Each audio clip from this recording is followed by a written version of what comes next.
la Biblia ve el suicidio como un acto de nobleza y valentía.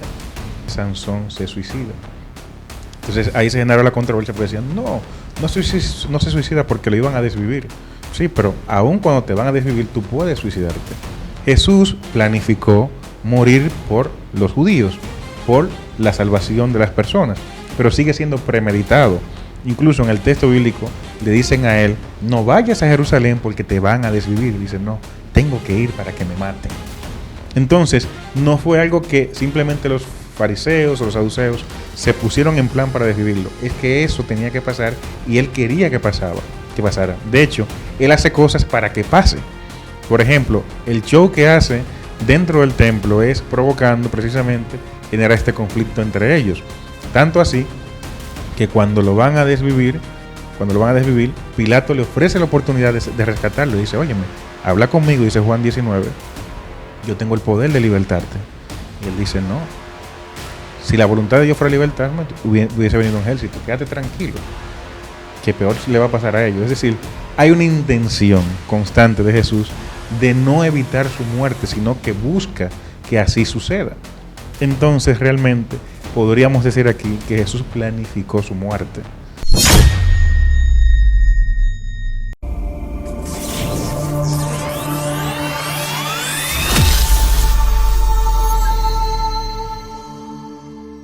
Señores, bienvenidos a Valhalla Podcast RD. El día de hoy me siento agradecido y bendecido del Señor por haberme permitido tener a Carlos Sierra aquí. Carlos Sierra, ¿qué es lo que es? Hola, hola.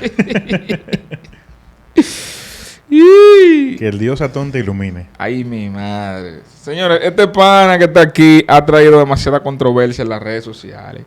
Y hay uno de los temas de los cuales Carlos Sierra ha hablado que ha llamado mucho la atención en las redes sociales, y es el tema del suicidio o la automorición. Carlos Sierra, introduce el tema como tú entiendas, porque ese tema realmente de el suicidio, la gente como que no lo percibe bien de la manera que tú lo explicas, porque tú prácticamente dices como que una persona puede hacer la automorición. Genera esa impresión, o sea, eso... ¿Se puede decir suicidio o autodesvivimiento? Suicidio, dilo, está bien. El suicidio es un tema tabú y por tanto la gente siempre lo escucha con prejuicios. Es decir, siempre hay un tabú a la hora de hablar de ese tema y por tanto la gente no está muy dispuesta a escuchar. Desde ahí empieza el problema. Pero cuando uno dice que el suicidio no es pecado o la Biblia no lo condena, no queremos decir que sea correcto o incorrecto. Simplemente reafirmamos de que la Biblia no lo prohíbe. Porque si no lo prohíbe hay que aceptarlo. No lo hace. ¿Por qué? Porque hay muchos tópicos que la Biblia no toca porque no es su contexto o pertenece a otro contexto, otra cronología. Por ejemplo, hay actos morales que no se ven en el texto bíblico. Chatear con una persona está en el texto bíblico, que no sea tu pareja, no. Entonces no se puede decir, bueno, el chisting, o sea, el chatear de manera sexual, en texto o en imágenes, es pecado. No aplica. Y apelar a versículos que tú puedes decir, no, porque aquí a partir de esto no te hagas imagen, no tiene ninguna relación y es demasiado force. Entonces, ¿qué sucede? La cristiandad cree que porque algo sea malo debe estar en la Biblia y no es así. Con relación al suicidio, la Biblia tiene una opinión muy abierta. De hecho, la Biblia ve el suicidio como un acto de nobleza y valentía. El ejemplo que habíamos dado era Jueces 16, versículos 29 y 30, donde claramente Sansón se suicida. Entonces ahí se generó la controversia porque decían, no se suicida porque lo iban a desvivir. Sí, pero aun cuando te van a desvivir, tú puedes suicidarte. Y hay ejemplos de eso hay bastante. Por ejemplo, si una persona en un contexto de persecución, que lo van a desvivir de una forma violenta, se da un disparo en la cabeza, sigue siendo un desvivimiento, un autodesvivimiento, aunque igual esperaba la muerte, porque hay diferentes tipos de suicidio. Tú tienes el suicidio egoísta, que es el que se concentra en lo que el individuo necesita en el momento, sin pensar en las consecuencias. Tienes el suicidio altruista, que es el que se hace por una causa, por encima del individuo. Y tienes el suicidio que tiene que ver por las circunstancias. Es decir, hay factores externos a ti que te llevan a autodesvivirte. O sea, no hay un solo tipo de suicidio. Entonces, Sansón encaja perfectamente con este tipo de suicidio en el que se hace por una causa más grande que él.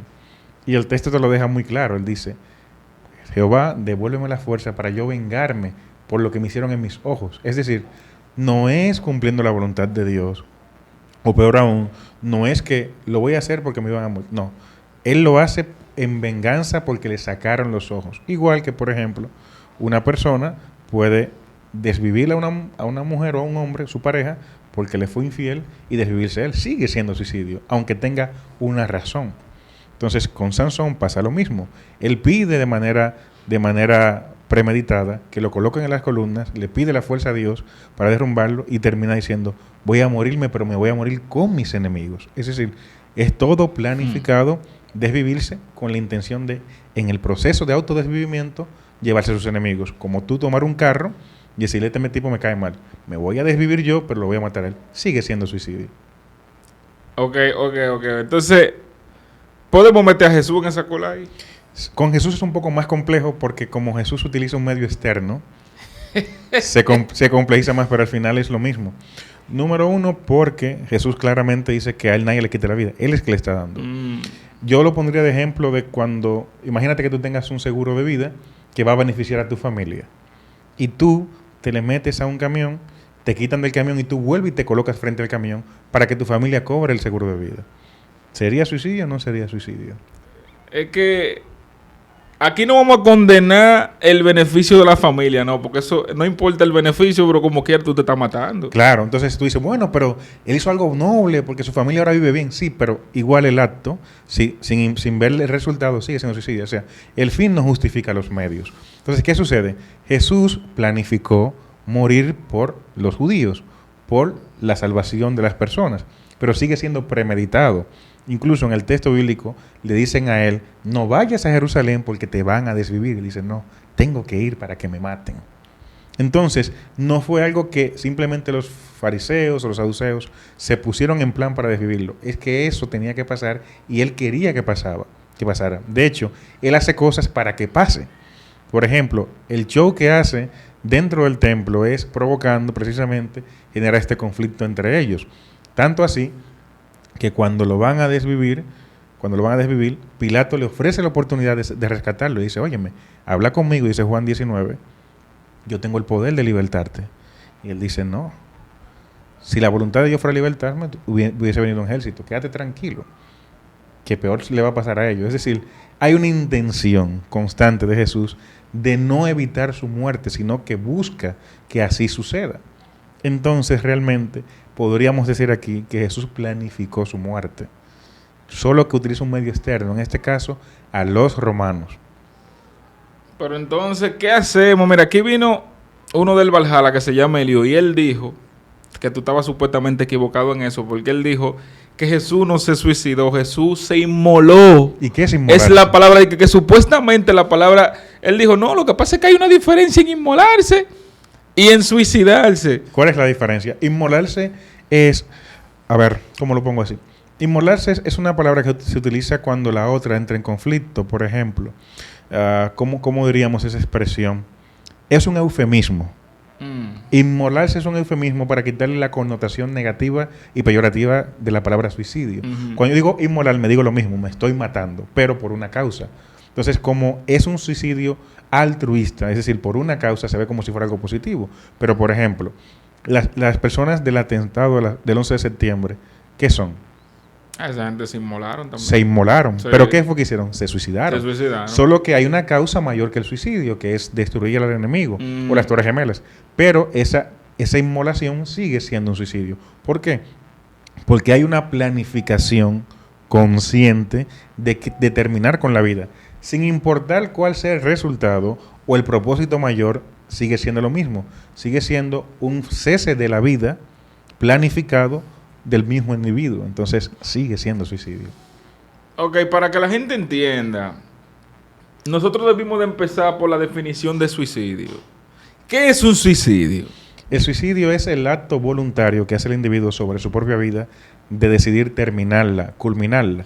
La forma en la que lo haga puede variar. Por ejemplo, Si tú conscientemente decides culminar tu vida, es suicidio. Ahora, puede haber diferentes motivos. Temas sociales, económicos, hambre, tristeza, pero también puede haber propósitos buenos, como con esto yo voy a conseguir que le den los órganos a mi hijo, pero sigue siendo suicidio. Entonces, la gente no le gusta cuando el propósito es bueno, pero el acto es el mismo. O sea, es exactamente lo mismo. Es lo mismo, lo mismo. El suicidio no valida si fue bueno o si dio un buen resultado. A lo mejor cuando tú te desvivas pasa mucha cosa buena, pero sigue siendo un suicidio. Entonces, no se puede justificar el fin, los medios por el fin. El acto sigue siendo el mismo, aunque el beneficio sea positivo. Entonces, ¿de dónde es que la gente saca que el suicidio es malo porque el único que da la vida es Dios y Él es quien la quita? Eso es una inferencia, es decir, la gente concluye así porque el texto dice que Dios es el único que da la vida. Sin embargo, constantemente en el texto otras personas la quitan. Y más que decirte que nadie puede quitar la vida salvo Dios, lo que el texto está haciendo es una hipérbole para enfocar de dónde viene todo. Es como cuando te dice Isaías 45:7, que Dios es quien crea la luz y las tinieblas, la bondad y la maldad. Lo que está hablando es que todo lo abarca Dios. Sin embargo, la realidad es que en la Biblia propiamente muchas personas decidieron cesar con su vida.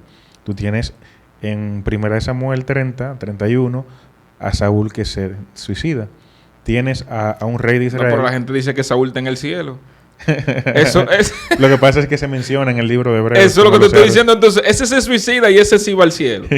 Porque realmente en el contexto judío e incluso en el griego, el suicidio era un acto de nobleza. Por ejemplo, hay un juez, un rey de Israel, que es golpeado por una mujer y queda parapléjico. Y para no pasar vergüenza le dice a su escudero, mátame, para que no digan que me mató una mujer. Y se ve como un acto noble. El último acto de eso fue ese individuo. Un suicidio asistido. Se fue asistido, igual que el de Saúl. Saúl le pide a su escudero que lo desviva. Y Nerón propiamente también le pide lo mismo al escudero. Entonces hay suicidio asistido. El de Jesús cumple precisamente con un suicidio asistido. Sí. Utiliza otro mecanismo para terminar con su vida y no lo hace él de una forma tan abrupta, pero sigue siendo lo mismo. Es un suicidio y la Biblia realmente no lo condena. La concepción del suicidio como algo negativo, los padres de la iglesia son los que empiezan a hablar de esto. Por eso nuestro amigo Veloz en el video recurrió a la tradición católica. Porque evidentemente los cristianos van refinando algunos conceptos y dicen, pero no está bien que yo acabe con mi vida si la vida es sagrada. Pero el texto bíblico no tiene esas ideas. No la tiene. Y de hecho, la muerte de Sansón es una reivindicación del personaje. Por ejemplo, los que ven películas, te pongo un ejemplo, El Hombre Araña. El Hombre Araña en la tercera parte, Harris se pone malo. Pero después, en la película, el guión trata de reivindicarlo. ¿Cómo lo hace? Sacrificándose. Es verdad, sí. Entonces, en los relatos, tanto de películas como de libros, hay personajes que se reivindican con un sacrificio último. Y va a pasar mucho que usted lo vea en películas eso. Eso pasa con Judas, eso pasa con Sansón, eso pasa con Saúl. Sí, pero la diferencia es que esos personajes sí pierden algo de verdad. Jesús se sacrifica y no pierde nada porque recupera de nuevo. Ajá. Eso pertenece ya a otro problema. Sí. Y es que el Nuevo Testamento se inventa algo que no tiene sentido. Y es que Jesús supuestamente muere para salvarnos del pecado. Se sacrifica. ¿Sí? Ajá. Pero no hay un sacrificio si realmente no hay una pérdida real. Si la paga del pecado es morirse, ¿por qué la gente se sigue muriendo? Entonces Jesús no pagó nada porque resucitó. Realmente lo que Pablo establece es que de la muerte que Jesús te libró es de la muerte segunda, de la que no hay retorno. Pero Jesús retornó, entonces no la pagó. Ese es el problema. Entonces, eso es otro enredo teológico que no se resuelve nunca. O sea, yo hago un suicidio asistido para yo resucitar de nuevo. O sea, no estoy en nada, prácticamente no estoy en nada. ¿Qué pasó ahí? Y que al final, o sea, ¿a quién le pagó él eso? Porque es otra parte interesante. Si Jesús está pagando el pecado de la humanidad, ¿a quién se lo pagó? Muy buena pregunta esa. Al diablo. Habría que ver, no sé. Yo mismo no sé, porque hay demasiada teoría. Algunos dicen que él bajó al infierno, que pagó, que limpió. Después vino otro del Valhalla y me dijo a mí que él realmente no bajó al infierno, que él bajó a un sitio donde estaban unos demonios ahí raros. Ese es 1 Pedro 3:18, porque el Espíritu Porque el mismo espíritu que vivificó a Cristo también lo vivificó y fue y predicó a los espíritus encarcelados los 4 tiempos, desobedecían la palabra Eso de fue Dios. de que no fueron almas de humanos, que fueron espíritus. Mira, el texto es complejo, pero realmente no se refiere a que Cristo bajó a ningún lado. Lo que hace alusión es más bien es que el espíritu que vivificó a Cristo fue el que predicaba en los tiempos de Noé. Por eso el texto termina diciéndote, fueron salvadas 8 personas del agua. Y es lo que dice el texto de Pedro. Entonces hay otro que es, creo que es en Efesios, que dice, ¿qué decimos? Que Cristo ascendió y si ascendió también descendió a la profundidad de la tierra y trajo dones a los hombres. Pero Pablo ahí en ese texto de Efesios está citando el Salmo 68, 18. Entonces, en ese salmo, o 64, 18, el punto es que ese salmo realmente no está hablando de eso. Y Pablo lo está utilizando como una alegoría para hacer un match entre Jehová y Jesús que no encaja. Pero tampoco el texto te dice que bajó a ningún infierno ni nada. Entonces, eso es otra invención de los evangélicos. Entonces, podemos concluir que el suicidio no es pecado. No es pecado. La Biblia da una definición del pecado. El pecado es la transgresión de la ley. Y la ley no condena el autodesvivirse. A los que apelan a Éxodo 20, el sexto mandamiento, no matarás, no sirve, porque ese mandamiento es no asesinarás. Y se refiere a la relación con el prójimo. Los primeros 4 mandamientos tienen que ver con la relación con Dios. No tomarás el nombre de Dios en vano, no harás imagen ni ninguna semejanza, que no te inclinarás ante ella, igual del día de reposo. Los otros 6 mandamientos tienen que ver con el prójimo. Honra a tu padre y a tu madre, no robarás, no matarás, no tomarás la mujer de tu prójimo y no hablarás falso testimonio contra tu prójimo. Todo tiene que ver con el prójimo. Entonces, el no matarás no puede ser contra tú mismo porque tú no eres tu prójimo y no tiene que ver realmente con autodesvivirse. O sea, yo puedo agarrar, ser un cristiano normal y si un día me dio la gana de suicidarme normal, me suicido y me voy para el cielo. A ver, el cielo no existe. El cielo no existe. Entonces, yo no te lo recomendaría. De que no me pierdo, como ellos dicen. No te lo recomendaría, pero el punto es que lo que es correcto o incorrecto no se limita a si está en la Biblia o no. Y eso es donde fallan los cristianos. Eso lo entendemos. Y, o sea, si la gente que cree en Dios lo limita a que todo está en la Biblia, pues Dios es un Dios muy limitado porque hay muchas cosas que no puedes sacarle a partir de ahí. Robar Wi-Fi es pecado. Ellos te dicen que todo está en la Biblia, todo está en la Biblia, ellos te dicen. Si, por ejemplo, no robarás, ¿puedo yo robar el Wi-Fi de mi vecino? Yo no le estoy robando nada. Él no está perdiendo absolutamente nada. No. Entonces, ¿le estoy robando o no le estoy robando? Está robando. ¿Me voy al infierno por robar Wi-Fi? Bueno, te vas para el infierno por robarte tu Wi-Fi. Y además, por robarte un peso que te dé el colmadero de más. Sí, un peso sí, porque le estoy quitando un bien. Pero el Wi-Fi no, porque yo no se lo estoy quitando. No, pero... Ni él pierde nada. Carlos Sierra, ese Wi-Fi el vecino lo está pagando, usted no lo está pagando. Pero no le cobran más. No le cobran más, ¿entiendes? Entonces, ahí entra un dilema ético que puede ser correcto si le roba. Pero no hay un principio bíblico para tú establecerlo. No, claro que no. Porque la realidad es que el mundo es más complejo que la Biblia.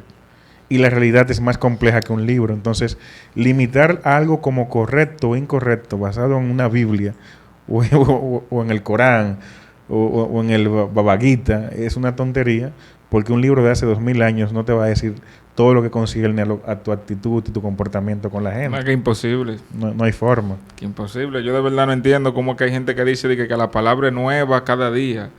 Dice que todos los días dice que hay algo nuevo y yo me quedo como que en serio. Lo que pasa es que los cristianos por lo general solamente leen Salmo, Proverbio, Mateo, Marco, Lucas y Juan. No, hay algunos que eso yo lo he visto. Abren la Biblia rápido y donde se abre... Ahí leen. Ahí es que leen y que por eso que son nuevas, porque dicen, mira, yo no he leído esto, espérate, déjame darle por aquí. Sí, hay gente que leen la Biblia como leen la carta. Lo mueven al azar a ver qué le dice el destino. Entonces, atención, señores, no le estamos diciendo con esto que usted puede agarrar y autodesvivirse. No es eso. Lo que se está diciendo aquí es que los textos no apuntan a que eso esté prohibido. Eso prácticamente ha sido una construcción a partir de que ha ido pasando el tiempo de los mismos padres de la iglesia prácticamente. Sí. Porque si ustedes se fijan, el mismo Veloz tuvo que apelar a gente de esa misma, que eso no está en la Biblia, Y lo que esa gente estaban diciendo, era ellos particularmente que lo estaban diciendo. Y por ejemplo te dicen, no, porque Corintios dice que tu cuerpo es templo del Espíritu Santo. Tú no debes desvivir el cuerpo del Espíritu Santo. Pero si ahí nos vamos, por ejemplo, la teología adventista te dice, tu cuerpo es templo del Espíritu Santo. No puedes beber Coca-Cola. No, porque no la Coca-Cola le hace daño al cuerpo. Claro que le hace daño al cuerpo. Pero llegar a esas relaciones es complejo, porque yo te diría, no puedes durar 8 horas sentado. Tu cuerpo es templo del Espíritu Santo y eso le hace daño. Es que si no haces ejercicio, estás en pecado porque tu cuerpo es templo del Espíritu Santo. Si a eso no vamos tanto en pecado, para que tú tengas una idea. Claro, o sea, no hay... Entonces, si lo tomas así, habrá muchas cosas que tú haces que te llevarán a esa conclusión igual.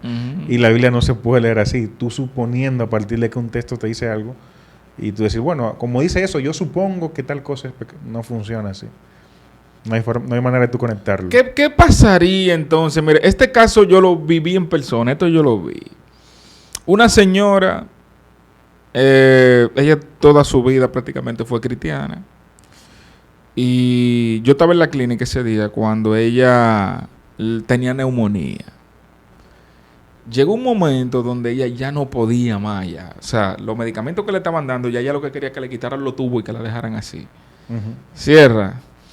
Llegó un momento donde ella le dio como una vaina y ella le dijo a las enfermeras que le quitaran todo eso y se murió. ¿Qué hacemos en ese caso? ¿Y qué es eso? ¿Y qué es eso? ¿Qué hacemos en ese caso? Porque yo me quedé pensando y yo, pero esta mujer acaba de tirar todo el evangelio que ella cree por el piso ahí, porque ella le está diciendo a los doctores que dejen de asistirla, pero era, de verdad, era muy sofocante. Un problema de los pulmones, señores, muy sofocante realmente. Sí. Hay gente que prefieren ya que lo dejen ahí mismito. Ella decidió quedarse ahí. Sí, y por ejemplo, en 1 Reyes 19, cuando Elías se ve frustrado, le dice a Dios, quítame la vida. Pero no porque quitarle la vida sea pecado, sino para estar tranquilo ya, porque se sentía solo. Y no se ve como que eso estuviera mal en sí. Coño. Entonces, hay momentos en el que la muerte es una mejor opción. Claro. Y eso le pasa tanto a los apóstoles como Pablo en Filipenses 1:21, que te dice, quiero morir, quiero partir y estar con Cristo. Ay, mi madre, ahora que tú estás diciendo eso, espérate, que yo he visto un par de rabacucos que dicen, oye, por esto yo muero, ojalá ahora mismito salgan una gente allá afuera y me maten, loco, lo dicen así, pero es imitando eso. Sí. Hablando eso por los apóstoles, prácticamente, los apóstoles que mataron, que fue prácticamente a todito. Esa gente lo mataron porque ellos quisieron entonces. A la mayoría sí. A la mayoría sí. De hecho, por ejemplo, había un historiador que decía que la cantidad de cristianos mártires era casi una locura, porque buscaban excusas para que lo desvivieran. Exactamente, era ellos mismos. Querían ser mártires. Pero eso es suicidio también. Entonces, eso se puede ver como suicidio. La ambigüedad es un problema para uno afirmar cosas precisamente por eso. Porque en el mundo real habrá tantas cosas que tú puedes decir, pero mire, ¿y esto qué es? Claro. ¿Y esto qué es? Que sería complicado tú todo decir, bueno, eso es suicidio o eso es pecado, porque aquí dice eso, y si yo lo relaciono con esto, entonces yo puedo llegar a la conclusión. Esa es una conclusión tuya. Es que eres tú mismo que te está matando, porque eso es como que me digan, mira, por ejemplo, yo sé, tú y yo sabemos, y el dominicano que está aquí sabe que si se va para Haití ahora mismo, fácilmente una pandilla de esa te mata. Y más si tú vas a predicar. Si tú coges para allá, tú sabes que te van a dar. Tú sabes que te van a matar. Y si tú lo haces por tu propia voluntad, eso prácticamente es un suicidio asistido, porque tú sabes que te van a dar para abajo. Sí, entonces, es lo que te digo, o sea, entonces ya entra en un terreno de mucha especulación. Y al cristiano le gusta jugar mucho con la especulación. Por eso yo digo que la Biblia no prohíbe el suicidio. De hecho, no lo ve como algo malo. Y hay que respetarlo porque así lo veían los autores. Cuando Mateo dice que Judas se suicidó en Mateo 27, no ve que el suicidio sea algo malo, sino que lo hizo por remordimiento y es la culminación del personaje. Es como diciendo, mira, después de eso se suicidió por remordimiento porque supo que estuvo mal, presentando en el suicidio un acto noble. Entonces, lo mismo pasa con Sansón, y con Jesús propiamente. Jesús está consciente de la muerte, acepta la muerte, rechaza la salvación para que lo desvivan, porque él entiende que hay un propósito detrás de su muerte. Y es lo mismo, es un suicidio. Bueno, señores, yo ustedes acaban de escuchar a Carlos Sierra. Recuerden que nosotros estamos abiertos a debate. Lo he dicho en todos los programas de todos los muchachos del Valhalla que han venido aquí. Si usted quiere refutar, no es como me hizo uno en estos días que me tiró por Instagram y cuando le dije que venga a debatir, lo que me dice es que a él hay que pagarle para debatir. Pues si usted hay que pagarle para debatir, no esté hablando disparate en Instagram entonces. Claro, porque se ponen a hablar disparate, pues entonces cuando yo le digo, pero ven a refutarlo, me dice que no, que ese tipo nadie le va a sacar eso de la cabeza, pues entonces, ¿para qué usted responde por las redes sociales? Si usted está dispuesto a refutar, los números van a estar apareciendo en pantalla, si usted quiere venir, y los debates aquí se van a hacer formal. 10 minutos Carlos Sierra, 10 minutos el que venga, para que presente su tesis. Luego tendrán 5 minutos para refutar lo que dijo el otro y así sucesivamente. Va a ser con tiempo, para que no se arme una galloloquera. Pero si usted quiere galloloquera, le damos galloloquera también. Entonces... Te pongo un ejemplo. Dale. Sócrates se suicidó. El relato de Sócrates está en que era acusado de blasfemo, de descarriar a los jóvenes, de desviarlo de los dioses, se consideraba como si fuera un ateo. Y a Sócrates le dan el castigo de la cicuta, que es un veneno donde el individuo toma el veneno, él, y termina con la vida. Te pregunto, ¿fue suicidio o no suicidio lo de Sócrates? Es que él no tenía más opción. Él podía escaparse, sus discípulos le ofrecieron escaparse. Pero él decía que escaparse era violar la ley. No, pues se suicidó. Entonces, aunque él está cumpliendo la ley, igual se suicidó. Se suicidó. Entonces, es lo que te digo, o sea, al final, y la muerte de Sócrates se ve como un acto digno y noble también. Porque así se veía el suicidio, como un acto digno y noble, porque tú voluntariamente decías, no, ya yo culmino, y se veía como algo valeroso. Que tú tuvieses los cojones de acabar con tu vida por un principio mayor. Y Jesús hace lo mismo. Pilato le ofrece salvación, dice, no, yo tengo un principio mayor que se va a cumplir con mi muerte. Pues suicidio entonces. Es suicidio. Es suicidio. Los japoneses tienen el harakiri, que ellos mismos se meten su espada. Claro, entonces es suicidio. Así lamentablemente. Le guste o no le guste a los pentecotillas que están viendo este canal, pero es suicidio. Entonces, nada, señores, suscríbanse a este canal, denle click a la campanita. Vamos a dejar las redes sociales de Carlos Sierra aquí para que ustedes la vean, los números de teléfono también. Para que el que quiera venir a refutar, que refute. No diga que venga con disparatico. Ya él mencionó texto. Usted tiene que venir a decir si ese texto dice eso o no. Claro. No diga que no, porque no. No diga que usted tuvo una revelación. Donde... Ahí va, que el espíritu me reveló. No andamos en revelación tampoco. No andamos. Tampoco venga aquí y diga que no, porque para tú entender ese texto tiene que tener el espíritu. No aceptamos esa vaina aquí tampoco. Claro, aquí usted va a venir lo que dice el texto. Entonces, ya ustedes saben, señora. Nos vemos en la próxima.